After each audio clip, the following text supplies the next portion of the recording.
12 rock stars, millions of records sold, hundreds of millions in revenue generated.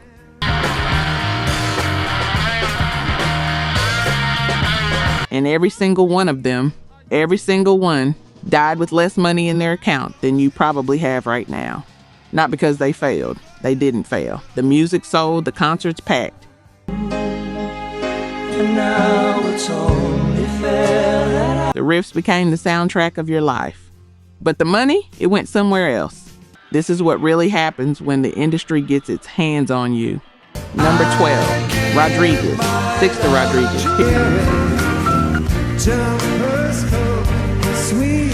Here's something that should not be possible. A man records 2 albums in Detroit, 1970, 1971. Critics love them. The label drops him.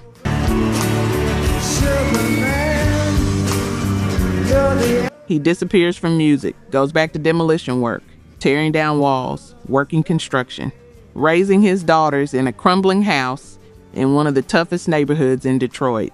0 royalties, 0 recognition, near $0.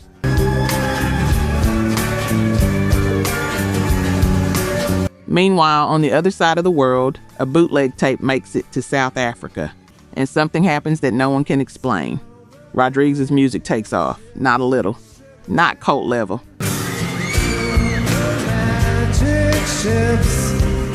The man becomes bigger than Elvis, bigger than the Rolling Stones. His albums go platinum, his name is everywhere. And for 20 years, the South African fans assume he's dead, because surely, a man this famous can't be alive and silent. He is alive. He is just breaking down walls. Here's the part that gets me. Rodriguez finds out in 1997. He Googles himself, or rather his daughter does. And they discover that back home, this man is a legend. He eventually tours South Africa. 5 nights in Johannesburg.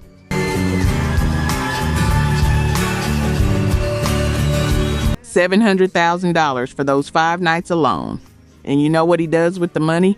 Gives most of it away to friends, to family. He goes back to the same house in Detroit. Rodriguez died in 2023 at 81. He never changed his lifestyle.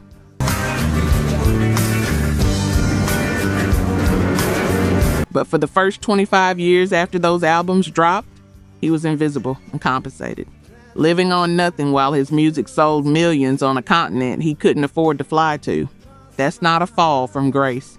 That's an industry that never even let him through the door.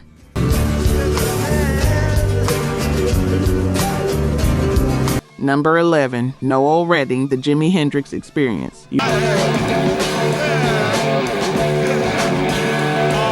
heard the riff. You know it. Purple Haze, All Along the Watchtower, Voodoo Child. 3 of the most recognizable records in the history of rock music.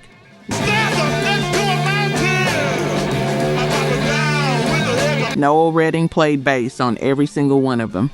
In 1966, Redding was a 19-year-old guitarist from Kent, England, who answered an audition call. He never played bass. He learned on the job.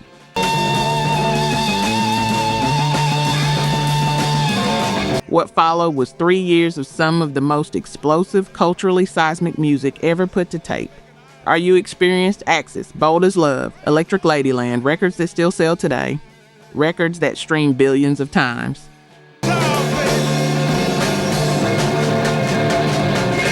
And here's the thing about the contract they signed in 1966. The rights didn't go to the band. They went to the producers. A clause buried in a recording agreement, the kind a 19-year-old kid with no lawyer doesn't read carefully because you're just excited someone wants you.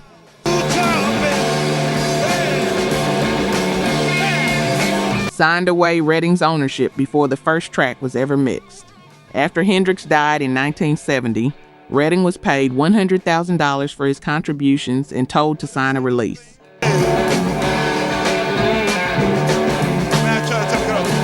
That's it. $100,000 for 3 of the most important albums in rock history. He signed, because what else do you do at 23 with no legal leverage?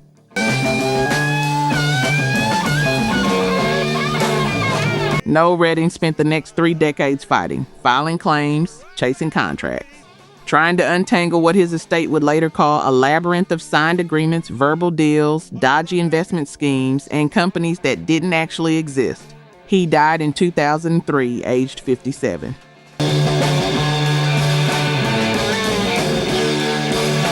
A court years later confirmed in testimony what anyone who knew him already suspected, that Noel Redding and his bandmate Mitch Mitchell had both died in, quote, relative poverty. The experience is in the Rock and Roll Hall of Fame. The catalog is worth hundreds of millions. Noel Redding got $100,000 and a signature page.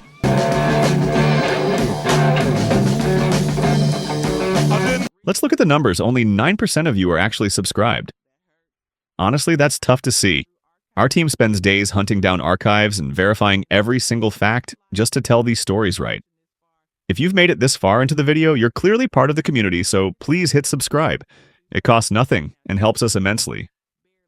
Now, for those already subscribed, very few of you have made the jump to our membership, and that's a hard pill to swallow because you're the ones who know our value best. If this channel has moved you or inspired you, consider joining. It's the price of one coffee, but it's the literal fuel for this channel. Let's keep this alive together. Back to the story. Number 10, Mitch Mitchell, the Jimi Hendrix Experience. Same band, same contract, same clause. Mitch Mitchell was 18 years old when he auditioned for Jimi Hendrix in 1966. They flipped a coin to see if he or another drummer would get the slot. Mitchell won.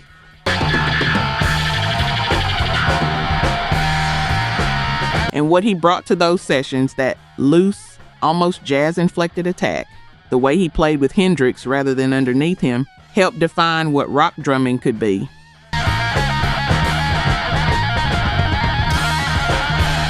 He was paid $247,500 in the early 1970s for his share of the rights and asked to sign the same release. More than Redding. Still a fraction of what those records generated.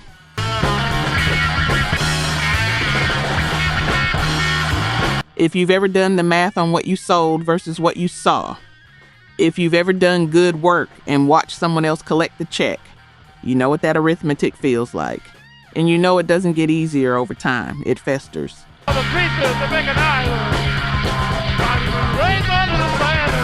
Mitchell died in 2008 at 62 in Oregon. His daughter Aisha inherited an estate that had to fight the Hendrix family and Sony in court just to establish that her father existed as a contributor to those records.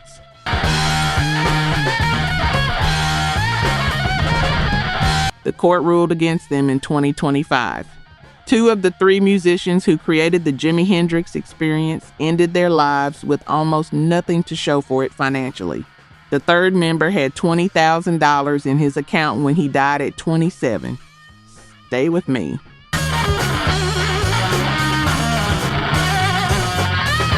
Number 9, Jimi Hendrix. $20,000. That's what Jimi Hendrix had in his bank account when he died on September 18, 1970, at 27 years old. Plus debts, back taxes he owed, obligations he hadn't cleared.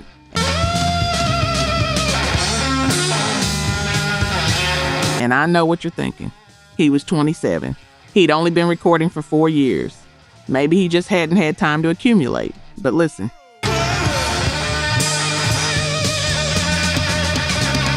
By 1970, Jimi Hendrix had sold millions of albums. He had headlined Woodstock. He had built Electric Lady Studios in New York.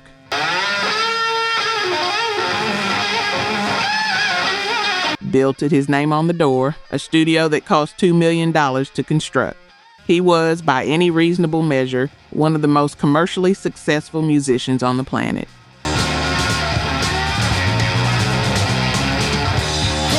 The studio's financing came out of his touring advances, label money, record company obligations that pooled from the front of his earnings before he ever saw them. His manager, Michael Jeffrey, who died in a plane crash in 1973, a story unto itself, controlled the contracts, the royalties, the publishing.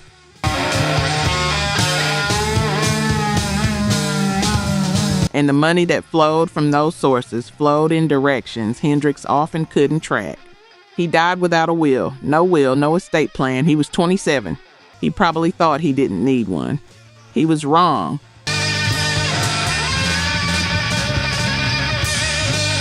And the decades of litigation that followed his death, family suing estate managers suing family, brother suing sister, everyone suing Sony, would have made him physically ill. His estate is now worth an estimated $175 million. His music streams billions of times every year.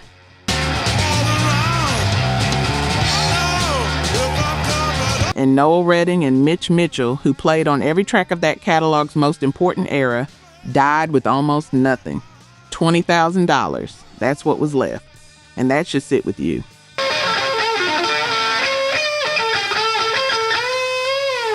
Number 8. Big Mama Thornton. Let me tell you about the woman who invented a song you know. Willie Mae Thornton, Big Mama Thornton, walks into a recording studio in Los Angeles.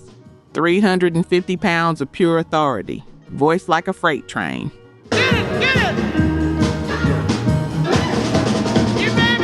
She records a song written for her by two 19-year-old songwriters named Leiber and Stoller, a 12-bar blues number called Hound Dog.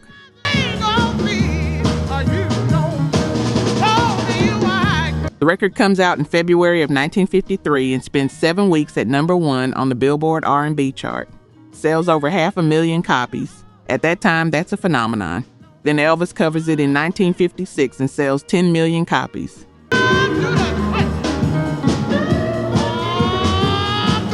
Here's what Big Mama Thornton made from that. From her original recording, the one that started everything, she received a flat fee from Peacock Records under a contract that gave her 0 royalties. Nothing, not a point, not a residual. Just a one-time payment that Don Roby, her label owner, decided was sufficient.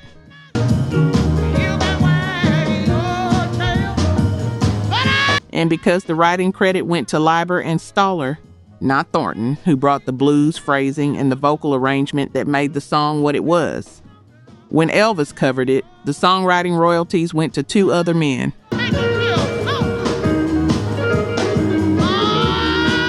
Thornton also wrote Ball and Chain. She recorded it in 1960. Her label sat on the master.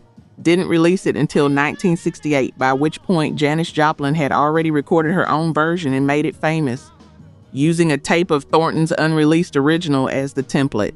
The copyright stayed with the label. She toured until the end, playing small clubs, opening for younger artists who owed their sound to her, getting sicker, drinking heavily, losing weight.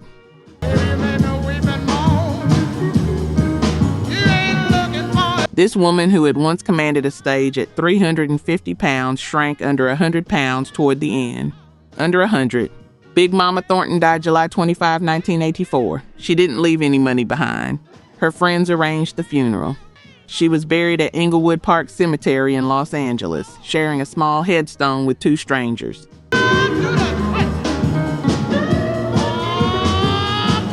She died the same year the Blues Foundation inducted her into their Hall of Fame. In 2024, 40 years after her death, the Rock and Roll Hall of Fame finally inducted her. If you're nodding at this one, you already know why that timing hurts.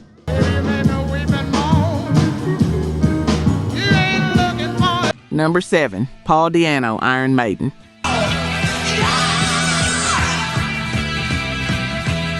Here's what Paul Di'Anno's career looked like on paper. He joins Iron Maiden at 20 years old.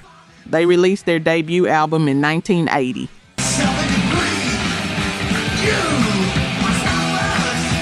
A record so raw, so it's electric, so fundamentally different from anything else happening at the time that it creates its own gravitational field. Then Killers in 1981, 2 albums.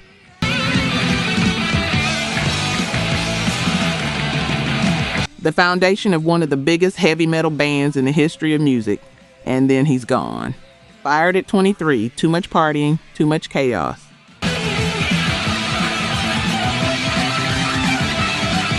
The band decides to move towards something more theatrical and brings in Bruce Dickinson. The machine continues, stadium tours, tens of millions of albums, Hall of Fame legacy.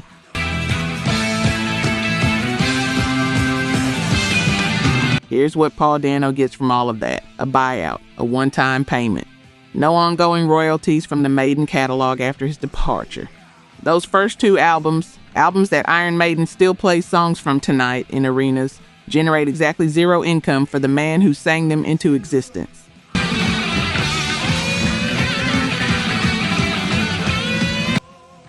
He spent the next 4 decades in a slow deterioration, legal problems, health problems that eventually left him in a wheelchair, performing in a chair, because that was the only way he could still perform, which tells you something about what music meant to him.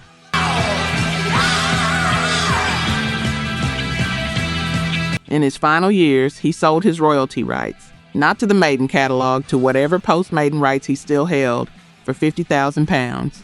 $62,000. That's the transaction.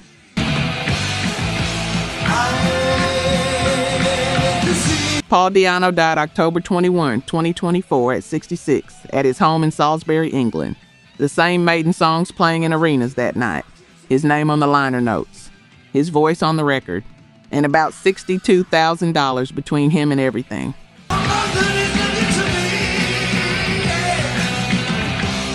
Number 6, Tom Evans, Badfinger. You need to know the Badfinger story, because it is, without argument, the most purely tragic financial catastrophe in the history of rock music. Fade away in my mind. And it happened twice to the same band 8 years apart. Badfinger was signed to Apple Records in 1968, the Beatles label, the first band to sign to Apple.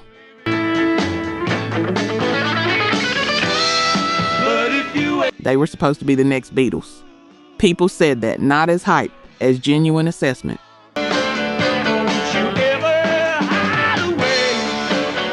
They wrote and recorded Without You, a ballad so perfectly constructed that when Harry Nilsson covered it in 1972, it hit number 1 in America, the UK, Australia, Canada, and Ireland.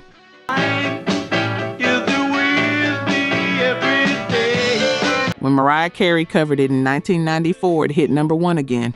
Pete Ham wrote that song.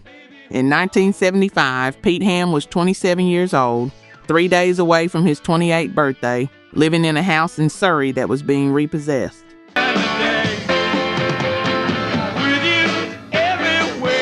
Their manager, Stan Polly, had taken the band's money, all of it, and routed it through a series of shell companies and fraudulent accounts. Badfinger had sold millions of records. Polly had the money.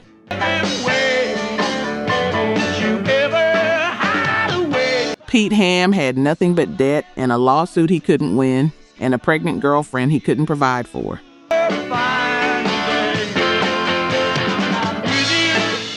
On April 24, 1975, Pete Ham wrote a note. It described what had been done to him.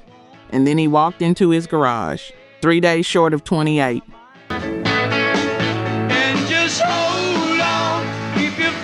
8 years later, 1983, Tom Evans, who co-wrote Without You with Ham and was still fighting the financial wreckage, who still carried the guilt of his friend's death, who had spent years watching the music industry profit from the work Polly had stolen, called his family on the phone to say he was tired.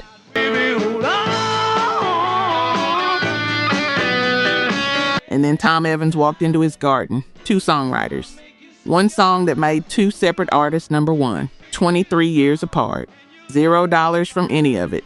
The money went to Stan Polly, who died in 2000 in California, comfortable.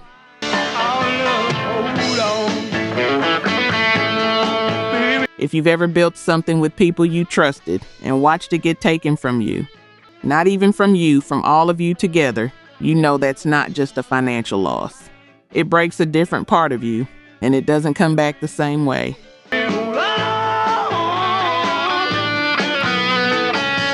Number 5, Pete Ham, Badfinger. I know we just heard it, but Pete Ham deserves his own 60 seconds because Paul McCartney called Without You, the song Pete Ham co-wrote at age 24, the killer song of all time.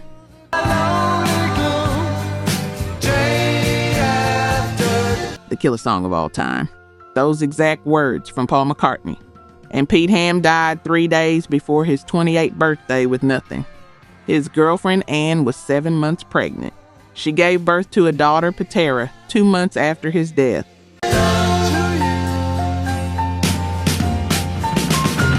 Patera Ham grew up without her father and without the royalties from the song her father wrote, because the contracts had been strangled by a fraudulent manager and a label dispute that would take decades to partially resolve.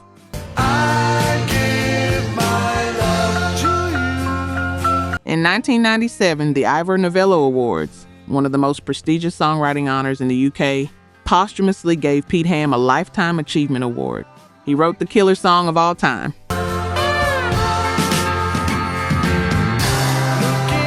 He died broke. He never met his daughter.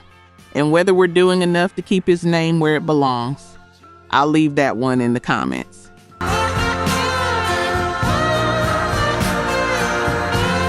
Number 4, Harry Nilsson. Harry Nilsson wrote One. The song Three Dog Night turned into One is the Loneliest Number. If living is without you. Harry Nilsson had a #1 hit with Without You, yes, the Pete Ham song. He had a hit with Coconut, Jump Into the Fire, Everybody's Talking from Midnight Cowboy. He was also the artist who received, at the height of his career in the late 1960s, a $5 million record deal, which, adjusted for inflation, is roughly $36 million today.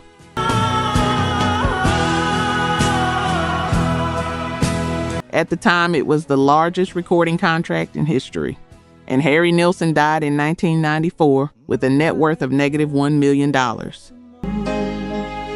And now it's only fair that Here's how that happens. Nilsson had a business manager named Cindy Sims, and for years she appeared to be doing her job. The money was going where it was supposed to go. He thought he was worth $5 million. He said so in court documents. The way the story goes. I want you to hear this because it still gets me. He wrote in a letter to the bankruptcy court, a letter, I thought I was worth $5 million. I never believed this could happen. I'm scared.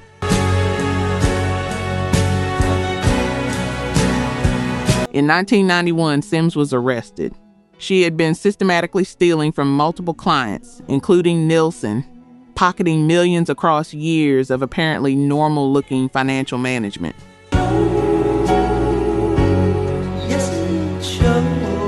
She pled guilty to 3 counts of grand theft. She served 2 years. In those same months, Nils was hit from multiple sides. Creditors, the IRS, foreclosure notices, 75 creditors in total. He was trying to finish a comeback album while simultaneously filing for bankruptcy and fielding warnings from people he owed money to. He died of heart failure on January 15, 1994. He was 52 years old.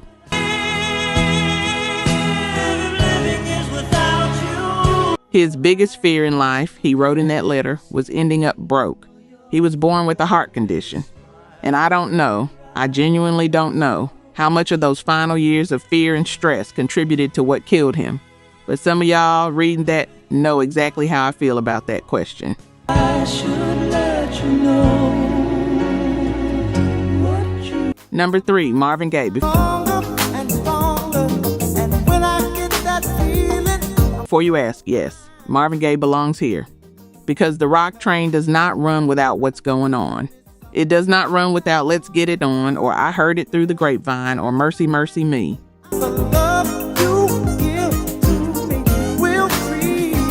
Marvin Gaye is foundational, and his financial story is one of the darkest in popular music. By the time of his death in April 1984, shot by his own father the day before his 45th birthday,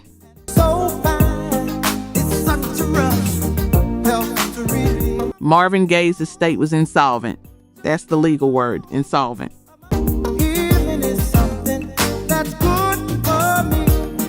The family lawyer stood before a judge in late April 1984 and testified that there were no assets.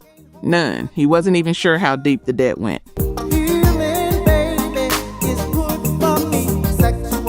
Here's the path to zero. His first marriage to Anna Gordy, sister of Motown founder Berry Gordy, ended in divorce in 1977. The settlement was unprecedented.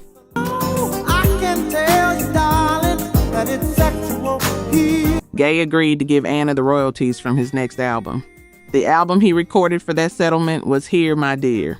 He recorded it reluctantly, painfully, and in it you can hear a man laying his marriage out like evidence in a trial.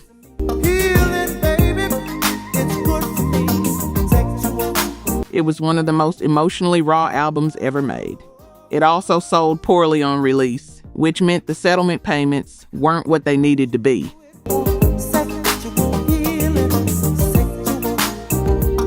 The IRS came next, years of tax obligations unpaid, he owed millions.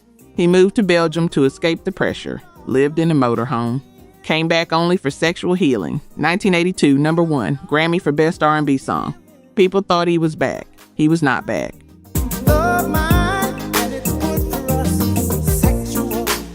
The money from Sexual Healing went toward debt that had been accumulating for years.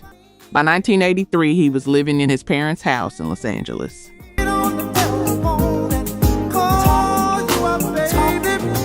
By April 1984, Easter Sunday, he was dead. His estate was insolvent. His son received a letter from the court granting him the power to liquidate non-existent assets. All that Marvin Gaye left to his 18-year-old son, Marvin III, was a letter from a judge. Wake up, wake up, wake up, wake up, 'cause you do it. Number 2, Roky Erickson, 13th Floor Elevators. Here's a name most people can't place, and that's exactly the problem. Austin, Texas. An 18-year-old kid named Roger Kynard Erickson, Roky, co-founds a band called the 13th Floor Elevators.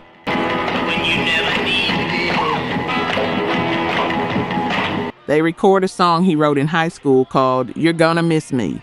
It becomes the first rock song to ever use the word psychedelic to describe itself.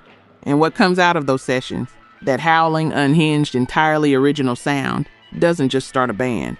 It starts a genre.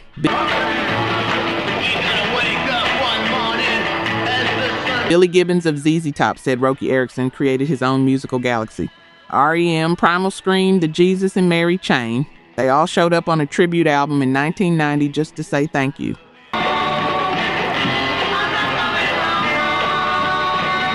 Janis Joplin, before she became Janis Joplin, almost joined the Elevators. Think about that for a second. The woman who became one of the most iconic voices in rock history almost joined Roky Erickson's band and decided it was too good to walk into. That's the level we're talking about.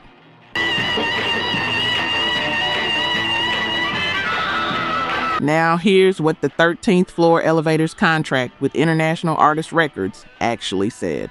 0 royalty payments from record sales. 0. The band earned money only from live performances.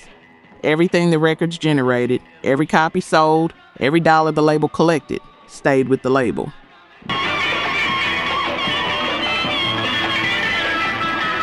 That clause alone would have been enough to break most people. But the industry wasn't done with Roky Erickson. In 1969, he was arrested for possession of a single marijuana cigarette, 1 joint. To avoid prison, he pleaded insanity.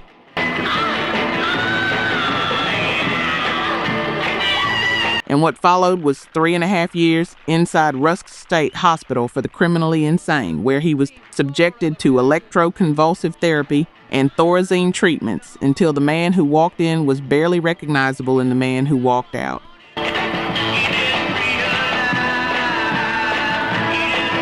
He was never the same. That's not an exaggeration or a tabloid line. That is the clinical, documented, heartbreaking truth. The schizophrenia that was already emerging got worse. The stability he needed to function as a working musician, to chase contracts, to fight for royalties, to advocate for himself, was gone.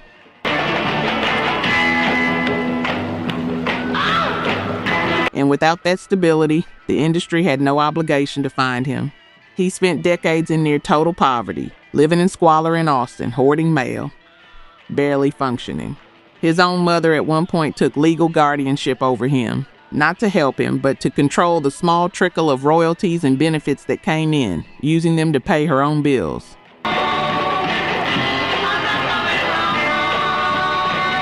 His brother Sumner eventually won that guardianship back in 2001 after a legal fight. And for the last 18 years of his life, Roky had people around him who actually cared. He made a comeback, played shows. People who loved what he'd built showed up for him.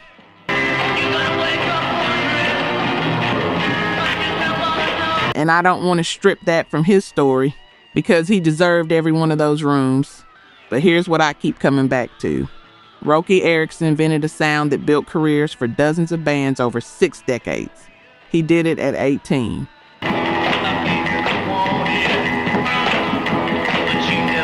And the system's response was to take the royalties, lock him in a hospital, and leave him to figure out the rest on his own.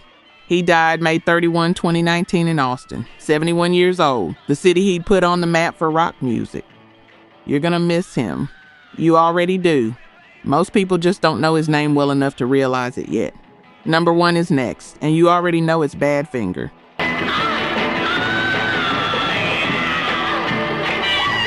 Number 1, the Badfinger story complete.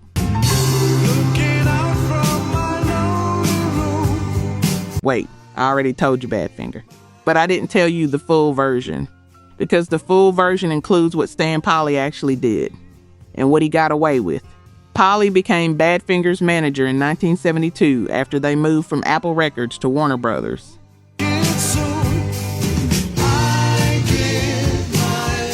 He was charming, confident. He told the band he had connections, knew how the business worked, would protect their interests. They believed him. What he actually did was route their money through a trust account that only he controlled. Touring revenues, merchandise, record advances, all of it flowed in. None of it flowed out to the band.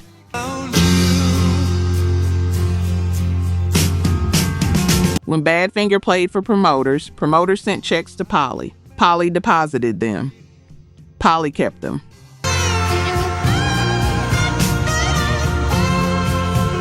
The band would ask about money, and Polly would explain, with complete calm, complete authority, that it was tied up in accounts.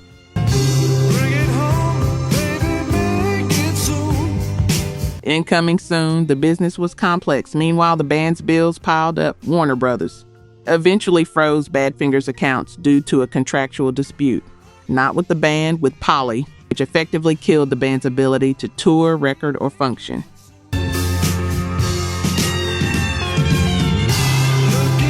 They couldn't even access their own money to hire a lawyer to fight Polly, because Polly had the money.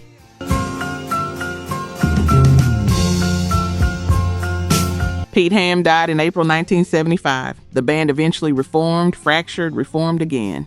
Tom Evans kept fighting, kept trying to get some accounting of where the money had gone, kept carrying the weight of Pete's death, kept telling people that what had happened to Badfinger could not be allowed to be forgotten. He was right that it shouldn't be forgotten.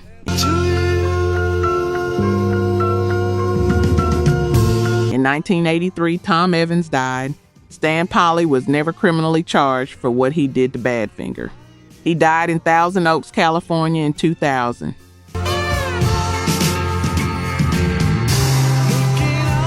The song Without You has been recorded by over 200 artists. It generates royalties every year. The 2 men who wrote it, who needed those royalties most, never saw them. And that is, without question, the number 1 spot on this list. Not because it's the most famous story, because it happened twice, to good people who trusted the wrong man, and the industry let it happen and let the man walk and moved on. We don't get to move on.